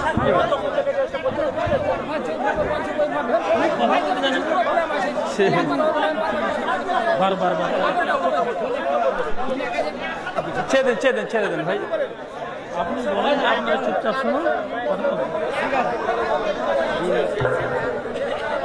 ওকে কেন ইসলাম আনছেন? আপনারা কেন ওকে ইসলাম দিচ্ছেন? ভাই চুপ করে যান, ভাই চুপ করে যান, ভাই চুপ করে যান ভাই। বাহাদুরি করছে পার্সেন্ট লোকটা, আপনারা কেন এখনো অনুমতি করছেন কথা বলার? এখানে সভাপতি আছে। চুপ করে যান, চুপ করে যান ভাই। আমরা মূর্তি না যে সামনে বসে দিন কথা বলে চলে দেবো, এইভাবে এটা সম্ভব নয়। প্রতিদিন প্রোগ্রাম করছি, কমপক্ষে 4000 জায়গাতে প্রোগ্রাম করা আমাদের হয়ে গেছে আজ পর্যন্ত। তো আমাকে যদি এখন মাইক্রোফোন ধরানো শিখান, এটা আপনার জন্য দুঃখজনক, আমার জন্য নয়। প্রতিদিন প্রোগ্রাম করছে, আপনি আজকে আমাকে মাইক্রোফোন ধরানো শিখাবেন? এটা তো আশ্চর্য। আর মাইক্রোফোন আপনি বলছেন মুখের কাছে নিয়ে কথা, এটা সম্ভব ভাই? কতক্ষণ ভাই? 2 মিনিট 1 মিনিট তাৎক্ষণিক বক্তৃতা, একটা কবিতা বলে চলে যাবেন, ঠিক আছে। আমরা যখন কথা বলি, আমাদের বক্তৃতা সাইন ল্যাঙ্গুয়েজ বলে একটা কথা আছে, বডি ল্যাঙ্গুয়েজ। আমার মুখের কথা দিয়ে আপনি যতটা বুঝবেন, আমার বডি ল্যাঙ্গুয়েজে তার চেয়ে বেশি বুঝবেন। তা আমার কথা বলতে হবে, এইভাবে বলতে থাকবে, আমি কি মূর্তি? আশ্চর্য না? তাহলে আগে থেকে আপনাদেরকে একটা পরিকল্পনা করতে হতো। মাইক্রোফোন কমপক্ষে 2টা দেন, বা এমন মাইক্রোফোন দেন যেটা কমপক্ষে 6 ইঞ্চি দূর থেকে আপনার কাজ করবে। কিন্তু এইভাবে কতক্ষণ রে ভাই মাইক্রোফোনের মুখের কাছে ধরে কথা বলা যাবে? আর আপনি কাছ থেকে কথা বললেও আমার কথার মধ্যে আপনার জড়তা শুনতে পাবেন, সম্ভব হবে না, কথা বুঝতে পারবেন না। তো যাই হোক, মাইক্রোফোন না হলেও সাধারণ মানুষ শুনতে পাবে, মাইক্রোফোনের দরকার নেই। যারা দূর দূরান্তে আছে তাদেরকে শোনারও আমাদের প্রয়োজন নেই, যাদের প্রয়োজন তারা সে শুনবে। কথা বুঝতে পারছেন ভাই? জোর করে ধর্ম শোনাতে হবে এমনটাও বিষয় নয়। তো যাই হোক, আমরা যে কথা বলছিলাম, সবচেয়ে মূল কথা হচ্ছে যে আমাদের সমাজের যারা নেতা নেতৃত্ব দিচ্ছে, এদের মধ্যে শুধুমাত্র দায়িত্বহীনতার কারণেই আমাদের সমাজের মধ্যে অনেক কুসংস্কারও বিদ্যমান আছে, এবং এই কুসংস্কারগুলোকে উচ্ছেদ করার জন্য সাধারণ মানুষের সঙ্গে সঙ্গে এক শ্রেণী আলেম শ্রেণী মানুষকেও জরুরত আছে, বা আছে না নেই? কথা বলেন। অজস্র জায়গাতে দেখবেন অমুসলিম হিন্দু এবং খ্রিস্টান যারা আছে, তারা মুসলিমদের কাছে একটা অভিযোগ করে। কি অভিযোগ জানেন? যে মুসলিমরা নারীকে সম্মান দেয় না। কি দেয় না? কথা বলেন, কথা বুঝতে পারছেন? মুসলিমরা কি দেয় না? নারীকে সম্মান দেয় না। কেন দেয় না? কারণ মুসলিমরা, তারা পুরুষরা মসজিদে সালাত আদায় করে, কিন্তু মহিলাদেরকে প্রবেশ করতে দেয় না। কথা ঠিক? আমাদের উপমহাদেশে অজস্র মসজিদ আছে, মসজিদে আজান হচ্ছে, স্বামী চলে গেছে মসজিদের মধ্যে নামাজ পড়ছে, কিন্তু বউ বাইরে ব্যাগ নিয়ে দাঁড়িয়ে আছে। ভাই আছে না নাই? কথা বলেন। বা হাট বাজার বাজার করে বেড়াচ্ছে, কিন্তু মসজিদে ঢুকছে না। কেন? হুজুরের ফতোয়ার জোরে। হুজুর বলেছে মহিলাদের মসজিদে নামাজ পড়া মাকরুহে তাহরিমি, মানে মাকরু। কথা বোঝেন নাই? হুজুরের শুধু কথার জোরে আল্লাহর বিধান যেটা মসজিদে সালাত আদায় করবে। সূরা আলে ইমরান 3 নম্বর সূরা 44 নম্বর আয়াত, আল্লাহ মারিয়াম আলাইহিস সালাম, জিসাস ক্রাইস্ট নবী ঈসা আলাইহিস সালামের মাকে নির্দেশ দিচ্ছে, মারিয়াম তুমি যাও রুকু কয়ের সঙ্গে রুকু করো। রুকু কোথায় করে? রুকুকারীদের সঙ্গে। যেখানে জামাত হয় সেখানে তুমি জামাত করো। জামাত কোথায় হয়? মসজিদে। মারিয়াম আলাইহিস সালামকে আল্লাহ সুবহানাহু ওয়া তাআলা মসজিদের দায়িত্ব দিয়েছে, চিন্তা করেন। আর আমাদের সমাজে এখন বলা হচ্ছে জি না, মহিলাদের মসজিদ গমন মাকরু, মসজিদে নামাজ পড়তে পারবে না। ভাই এই কথা আছে না নাই? কে বলেছে ভাই? নেই, কথা বলেন।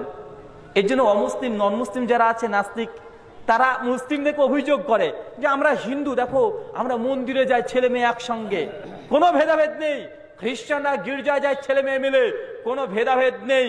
কিন্তু মুসলিমরা যখন মহিলাদেরকে মসজিদ যেতে দিচ্ছে না, সঙ্গে সঙ্গে অভিযোগ আসছে। তো মনে রাখবেন, ইহুদি খ্রিস্টান এবং হিন্দু দাদারা তাদের নারীদেরকে মন্দির মসজিদ মন্দির গির্জা প্যাগোডাতে নিয়ে যায়, তবে কোনো শৃঙ্খলা কোনো আইন নেই, যার যেমন ইচ্ছা সে হয়ে যায়। ইসলাম একটা আইন দিয়েছে, কি? আল্লাহ নবী বলেছেন সুনান আবু দাউদ হাদিস নাম্বার 468, সবচেয়ে প্রথম যে কাতারটা হবে সে কাতারটা কার? পুরুষের। তারপরে শেষ কাতারটা কার হবে? নারী তথা মহিলাদের। এখন তো আমাদের টেকনোলজি অনেক উন্নত, আলাদাভাবে পর্দার অন্তরাল থেকে অজুখানা মেয়েদের করে দেন, আলাদা গেট করে দেন, পুরুষের সঙ্গে কোনো দেখা সাক্ষাতে কোনো ব্যাপার যেন না থাকে, আলাদা গেট দিয়ে মেয়েরা ঢুকবে, জুমার সালাত আদায় করবে, অন্য অন্য সালাত আদায় করবে, বেরিয়ে আসবে। এটা আল্লাহ রসুলের যুগের আমল। সহিহ বুখারী খুলবেন 788 নম্বর হাদিস এবং 886 নম্বর হাদিস। আল্লাহর নবী তিনি বলছেন যে তোমরা আল্লাহর বান্দিকে, আমার বান্দিকে তোমরা মসজিদে আসতে বাধা দিও না। কিন্তু আমরা হুজুররা বাধা দিই, সাধারণ মানুষ দেয় না। হুজুরা যদি বলে না আল্লাহ নবীর যুগে ছিল, ওরা বলছে না ওমর বিন খাত্তাবের যুগে নাকি রহিত হয়েছে। এই কথা সঠিক নয়। ওমর বিন খাত্তাব, ওমর যদি মৃত্যুবরণ করে, সহিহ বুখারী 3321 নম্বর হাদিস এবং 3302 নম্বর হাদিস, যেই দিন ওমর বিন খাত্তাব জামাতরত অবস্থায় ফজরের জামাতে আছেন, আবু লুলু পেছন থেকে একটা তরবারি মেরে দিয়েছে, খুন্তি ঢুকে দিয়েছে। ওমর বিন খাত্তাবের স্ত্রী বলছেন সেই দিন আমি জামাতে ছিলাম। তো ওমর যদি মহিলাদের মসজিদ গমন নিষিদ্ধ করে দেয়, তো ওমর বিন খাত্তাবের স্ত্রী বলছে ওমর যখন মৃত্যুবরণ করে জামাতরত অবস্থায়, ওমরের স্ত্রী বলছে আমি সে জামাতে উপস্থিত ছিলাম, মানে সে নামাজ পড়ছিল। তো ভাই বন্ধু, ওমর কিভাবে কখন তিনি রহিত করলেন বা বাদ দিলেন? জি না, তিনি এটা বিধান রহিত করেননি। মহিলাদের মসজিদ গমন এটা আল্লাহ রাসূলের জামানাতে ছিল, এখনো থাকবে। তবে কিছু শর্ত আছে। কি শর্ত? পুরুষের সঙ্গে যেন কোনো সাক্ষাতের ব্যবস্থা না থাকে, আলাদা পর্দা, আলাদা গেট, পুরুষদের কাতারের মধ্যে মেরে দাঁড়াবে এমনটা নাই, সবকিছু আলাদা। কথা বুঝতে পারছেন? পরিবেশ তৈরি করতে হবে। আমাদের সমাজে মেয়েদের জন্য দেখবেন ঈদের উৎসব যা আছে, শুধু রান্না করা ওদের ঈদ আছে না ভাই? ওদের রান্না করা, মাংস রান্না, আর সামাই আর পায়েস, আর স্বামীর সব যারা আসবে, বন্ধু বান্ধবী আসবে, শ্বশুর বাড়ি থেকে লোক আসবে, তাকে খাওয়ানো মেয়েদের ঈদ। ভাই এটা কি ঈদ? জি না, ঈদ তো 2 রাকাত সালাত।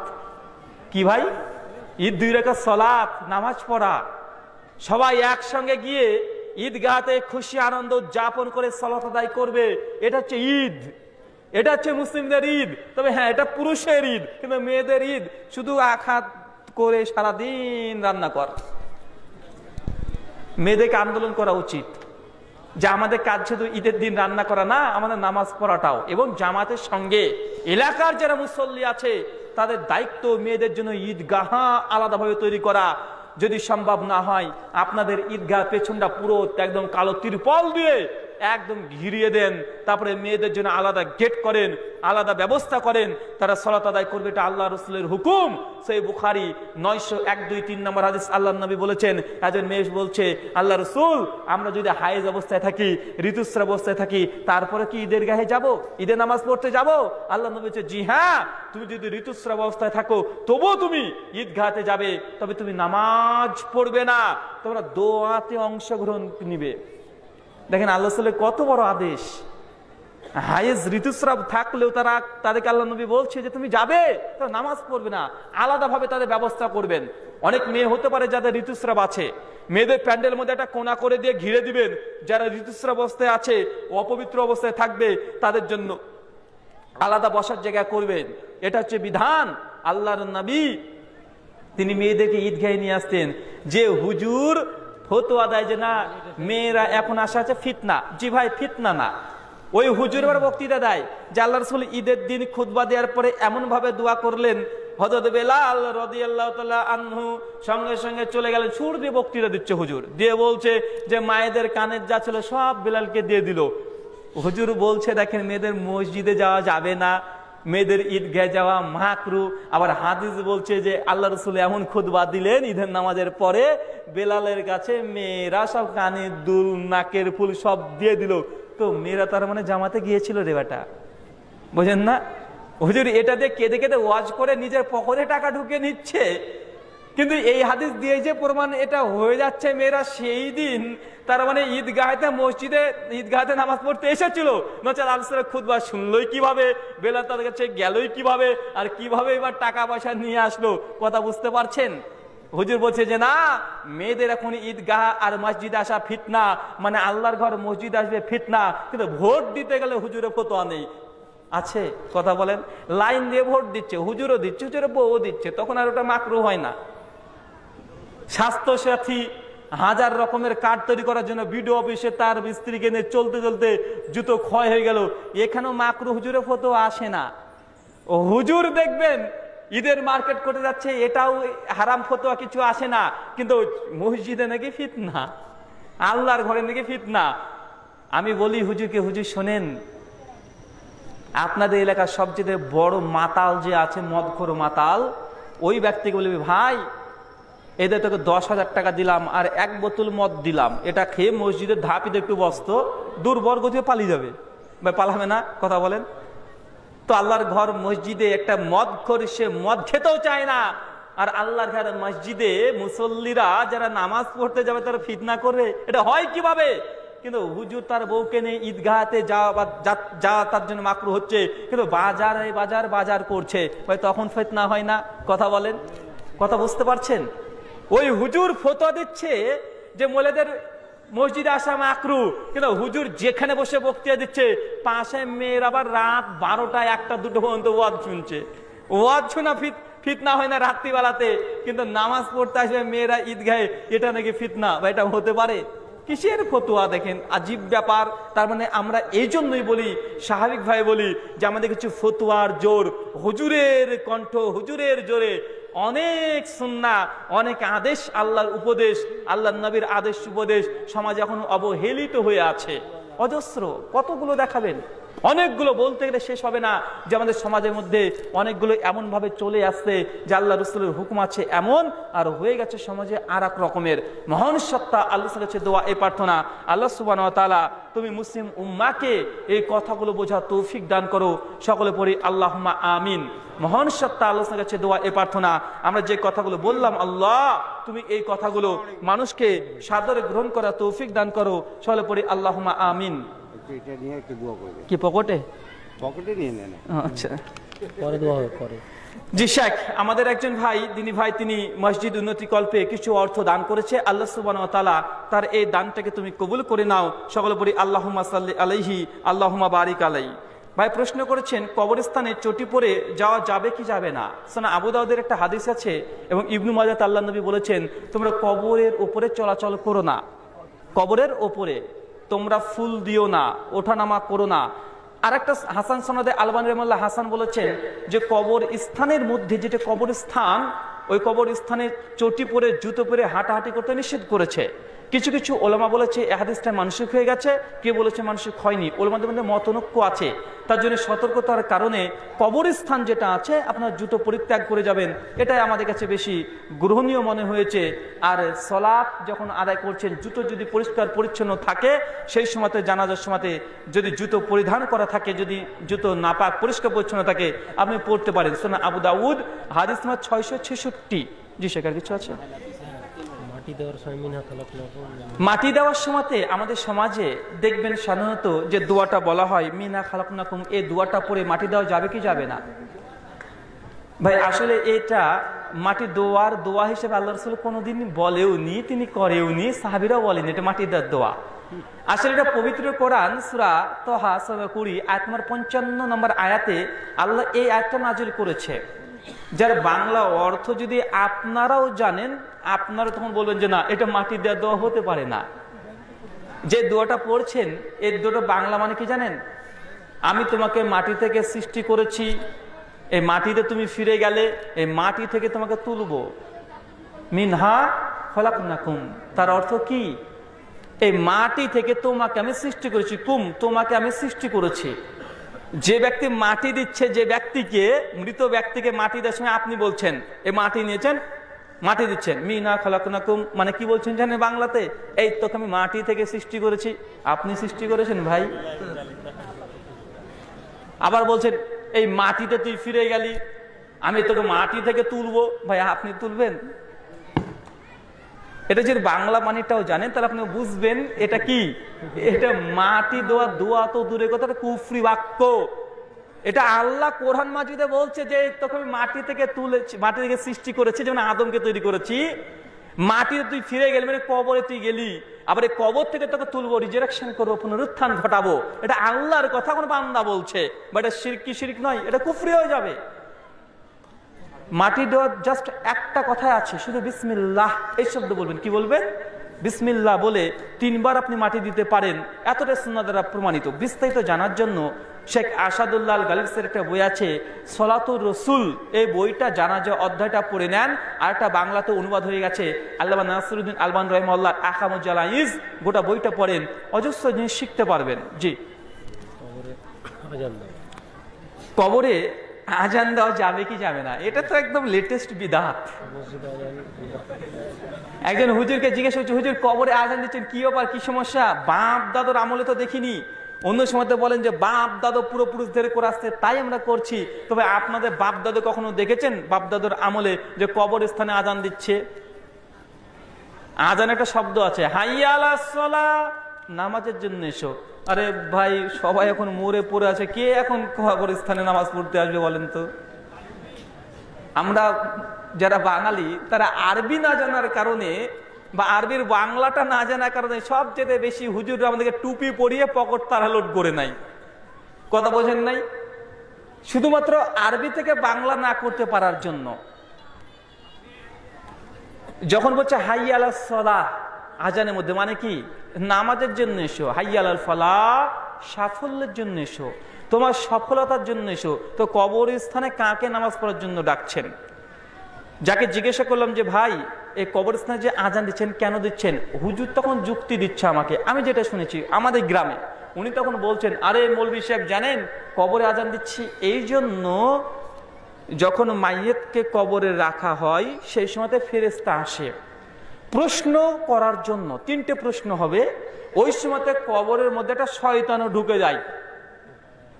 আর যখন মাইয়েতকে প্রশ্ন করা হবে মান রব্বুকা, তোমার রবকে, তখন শয়তান 5 থেকে মরা ব্যক্তিকে খোঁচা দেয়। খোঁচা দিয়ে বলে বল বল, ফেরন ফেরন ফেরন নাম বল। এই জন্য হুজুর এখন কৌশল করেছে, হুজুরের এখন ইঞ্জিনিয়ারিং বুদ্ধি। হুজুর তখন ভাবছে যে মৃত ব্যক্তিকে যখন প্রশ্ন করা হয় সেই সময় শয়তান গিয়ে যেহেতু বিভ্রান্ত করে দেয়, এই জন্য হুজুর বলছে, আল্লাহ নবীর সহিহ বুখারীর হাদিস আছে, যদি কেউ আজান দেয় তো শয়তানরা দুর্গন্ধ বের করতে করতে পালিয়ে যায়। এখন হুজুর 2টো হাদিসকে ফিট করে দিলেন। এক, আজান দিলে যেহেতু শয়তান পালায়, তো কবরস্থানে আজান দে, শয়তানগুলো পালিয়ে যাবে, শুধু ফেরেশতা কবরের মধ্যে থাকবে, ফেরেশতা প্রশ্ন করবে আর মায়ের হচ্ছে দুর্বল গতিতে উত্তর দিবে। এটা হুজুরের বুদ্ধি। হুজুর এই চিন্তা করে এই হাদিসটাকে এইভাবে অপব্যবহার করছে, মনে হচ্ছে হুজুরের পুরে ওহিটা অবতীর্ণ হয়েছে। ভাই একটা কথা বলি, মিশকাতের প্রথমে 100 নম্বর হাদিসের পরের থেকে পড়তে শুরু করেন, 101 থেকে 111 পর্যন্ত পেয়ে যাবেন। আল্লাহ নবী মুহাম্মদ সাল্লাল্লাহু আলাইহি ওয়াসাল্লাম তিনি বলছেন, মানুষকে যখন কবরস্থ করা হয়, কবরে শায়িত করে দিয়েছে, সমস্ত মানুষ কবরস্থান ত্যাগ করে চলে আসছেন, শেষ যে ব্যক্তি কবরস্থান ত্যাগ করছে তার পায়ের আওয়াজ মৃত ব্যক্তি শুনতে পায়। ভাই পায় কি পায় না? কথা বলেন। শুনতে পায়। মানে শেষ ব্যক্তি যখন আওয়াজ শুনতে পাচ্ছে, ওই ব্যক্তি চলে আসলো, কবর শুনশান ফাঁকা হয়ে গেছে, সেই সময় একজন ফেরেশতা প্রবেশ করে। ফেরেশতা প্রবেশ করার পরে সেই সময়তে তাদের যুক্তি অনুসারে শয়তানও প্রবেশ করে। তো ভাই আজান দে তাহলে মানে কি হলো? কারণ যতক্ষণ মানুষ কবরস্থানে থাকছে ততক্ষণ কি ফেরেশতা আসবে? কথা বলেন। আর ফেরেশতা যদি না আসে, শয়তান এসে তো কোনো কাজ নাই। তো মানুষ, যে মানুষটা দাঁড়িয়ে আজান দিচ্ছে ও তো মানুষ রে বাবা, ও তো আর আজীব অন্য কোনো প্রাণী না, ও তো মানুষ। তো ও যদি কবরস্থানে প্রেজেন্ট থাকে তবে ফেরেশতা আসবে প্রশ্ন করতে? ও তো আসছে না। কখন আসবে? ওই ব্যক্তি আজান দিয়ে চলে গেল, তারপরে ফেরেশতা কবরে ঢুকবে। তো ভাই ওই সময়ের মধ্যে যদি ফেরেশতাও কবরে ঢুকতে পারে, ওই সময়ের মধ্যে শয়তান কবরে ঢুকতে পারবে কি পারবে না? কথা বলেন। পারবে। আজানের ধ্বনিতে শয়তান পালায়, এটা সহিহ হাদিস। কিন্তু শয়তান যা ফিরে আসতে পারে না, কথা আপনাকে কে বললো? যখন মাইক্রোফোনে আজান হচ্ছে, জুমার আজান হচ্ছে, আজান দেওয়ার পরে আপনি নামাজে দাঁড়িয়ে গেলেন, ভাই বলুন তো শয়তান আপনার কাছে আসে কি আসে না? আসে বলে তো সেজদা লাগে। আজান হওয়ার পরে নামাজ শুরু করেছেন, আল্লাহু আকবার, সূরা ফাতিহা পড়তে পড়তে পড়তে পড়তে পড়ছেন, আর মুক্তাদি দেখা যাচ্ছে ব্যবসা করছে দোকানে। এই যে আপনার মন নাই নামাজ, এটা কার? শয়তান ওয়াসওয়াসা। তার মানে বোঝা গেল আজান দেওয়ার পরেও 2-1 সেকেন্ড পরেও শয়তান আপনার কাছে আসতে পারে। তো একটা মানুষ যখন কবরস্থানে আজান দিচ্ছে, ঠিক সেই সময়তে আজান দিয়ে বেরিয়ে আসার পরে তো ফেরেশতা ঢুকবে, আর সেই সময় কি ঢুকবে? শয়তানও ঢুকবে। তো আপনার আজান দেয়া কি হলো হুজুর? আপনি পাটিগণিত বুঝেন না, বীজগণিত বুঝেন না, কারণ এই আজান দেওয়া তো ব্যর্থ হয়ে গেল। আশা করি বিষয়টি স্পষ্ট হয়েছে। আজান দেওয়া এটা সুন্নাহ দ্বারা প্রমাণিত নয়। কোন সাহাবীর কবরে আজান দিয়েছে জানাজার পরে, এর কোনো প্রমাণ তো দূরের কথা, এখন জাল হাদিস দ্বারা কোনো কিছু প্রমাণিত নেই। আর আল্লাহর নবী তিনি বলেছেন, মানে আমিলা আমালান লাইসা আলাইহি আমরুনা ফাহুয়া রাদ্দুন, কোন ব্যক্তি এমন কোন আমল করলো যে আমলের ব্যাপারে আমি নবী মুহাম্মদ সাল্লাল্লাহু আলাইহি ওয়াসাল্লাম বলিনি, করিনি, অনুমোদন দিইনি, ফাহুয়া রাদ, সেটা বাতিল। সহিহ বুখারী হাদিস নম্বর 2697, সহিহ মুসলিম হাদিস নম্বর 1718, সহিহ ইবনে মাজাহ হাদিস নম্বর 14, সুনান আবু দাউদ হাদিস নম্বর 4606, মিশকাত হাদিস নম্বর 140, কিতাবুস সুন্নাহ ওয়াল ইতিসাম অধ্যায় 1ম খণ্ড 41 পৃষ্ঠা, সনদ একদম সহিহ। মহান সত্য আলোচনা হচ্ছে দোয়া, এই প্রার্থনা। আপনারা যারা এখন এই মুহূর্ত অবস্থায় বসে আছেন, আমাদের শেখ সালিমউদ্দিন মাদানী হাফেজাহুল্লাহ তিনি চলে এসেছেন। তিনি খুব পবিত্র কোরআন এবং সহিহ সুন্নাহর আলোকে দলিল ভিত্তিক আল্লাহ এবং আল্লাহ রাসূলের কথা খুব স্পষ্ট ভাবে তিনি বলেন। কোন সুর ঢং দিয়ে কথা বলবেন না, কাটা কাটা কিছু কথা বলবেন, এটা আপনাদের জন্য কল্যাণ হবে। কিছু কোরআন কিছু হাদিস শোনেন। যদি রঙ্গমঞ্চ মনে করেন তাহলে এই অনুষ্ঠান আসার দরকার নেই, পঞ্চরসে চলে যান, কোনো সমস্যা নেই। কিন্তু এখানে যদি কোরআন সুন্নাহ নিয়াতে আসেন, তো মানুষ কোরআন সুন্নাহ, কোরআন হাদিস, ইসলামিক জ্ঞান বলছে, এগুলো কমপক্ষে শুনে রাখেন, মোবাইলে রেকর্ড করেন, বাড়িতে গিয়ে আবার শোনেন। আপনাদের কাছে অনুরোধ, আমাদের মালদা, মানে আপনাদের মালদাতে তিনি একজন মাদানী আলেম। আমরা নিজের এলাকার মানুষকে আমরা গুরুত্ব দিই না। আমাদের নবী তিনিও বলে গেছেন যে কোনো নবীকে তার উম্মতরা নিজের পরিবার থেকে কখনো মূল্যায়ন করেনি। নূহ আলাইহিস সালামের সন্তান কেনান মানেনি, ওর বাপ নবী অস্বীকার করেছে। ইব্রাহিমের বাপের নাম হচ্ছে আজর, তুই আমার নবী, বেটাকে মানেনি, নবী মানেনি। আমাদের নবী মুহাম্মদ সাল্লাল্লাহু আলাইহি ওয়াসাল্লামকে তার চাচা আবু জাহেল থেকে শুরু করে আরো যারা চাচা, কাজ নেই, তোর মতন এতিমের বাচ্চাকে নবী করেছে আল্লাহ, আর লোক পাইনি, তোকে নবী করেছে, তোকে মানতে হবে, তোকে কদিন আগে খাওয়ালাম, তুই নবী, তুই বললে হবে। তো নিজের এলাকার মানুষকে সাধারণত গ্রামের মানুষ মূল্যায়ন করে না, এটা মানুষের একটা আলাদা ফিতরাত। তবে এই ফিতরাতটাকে পরিবর্তন করতে হবে। কেন? এই ফিতরাতের কারণে পূর্ববর্তী উম্মতরা ধ্বংস হয়ে গেছে। বাপ তার ছেলে নবী, তাই এটা মানতে পারেনি, ইগো প্রবলেম, ও নবী মানবো কেন, ওকে আমার সন্তান মানেনি, এমনটা যেন আমাদের ইগো প্রবলেম না হয়। তিনি এসেছেন কিছু কোরআন সুন্নাহর কথা বলবেন, খুব লম্বা দীর্ঘ সময় ধরে আলোচনা করে না, সংক্ষিপ্তের মধ্যে আপনাদের কাছে বিষয়ভিত্তিক আলোচনা করবেন। আলোচনার কাছে এই প্রার্থনা করছে, আলোচনা তো আপনাকে এখানে বসে থাকার তৌফিক দান করুক। চলে বলি আল্লাহুম্মা আমিন। আমাদের মধ্যে যারা মৃত্যুবরণ করছে, আল্লাহ তা যদি শিরিক না করে মৃত্যুবরণ করে, তাকে তুমি ক্ষমা করে জান্নাতুল ফেরদৌস দান করো। চলে পড়ি আল্লাহুম্মা আমিন। যারা আমাদের মধ্যে অসুস্থ, আল্লাহ তুমি আর শাফি, তুমি শেফা দানকারী, তুমি তাদের প্রত্যেককে শেফাই কুল্লিয়া দান করো। সকলে পড়ি আল্লাহুম্মা আমিন। যারা আমাদের মধ্যে এখন পর্যন্ত, এখনই জুতা কেন রে ভাই, কি বললাম, জুতো এখন নিচে কেন? আমরা হচ্ছে মেহমান, আজকে দাওয়াত দিয়ে আপনি নিয়ে এসেছেন, আর আপনার হচ্ছে মেজবান, মানে আপনারা আমাদের খাতির যত্ন করবেন। ধরুন আপনাকে বললাম যে ভাই আমাদের বাড়িতে যাবেন, আপনারা চলে গেছেন, গ্রামের মানুষ, আপনারা যখনই ঢুকেছেন আর আমি বউ ছেলে নিয়ে আর গেট দিয়ে বেরিয়ে চলে যাচ্ছি, কেমন লাগবে বলেন তো আপনাদের? তো আমরা তো মেহমান, আজকে মেজবান, একটু কষ্ট করেন, কষ্ট করে বসেন। জি হয়ে গেছে ভাই। আর জি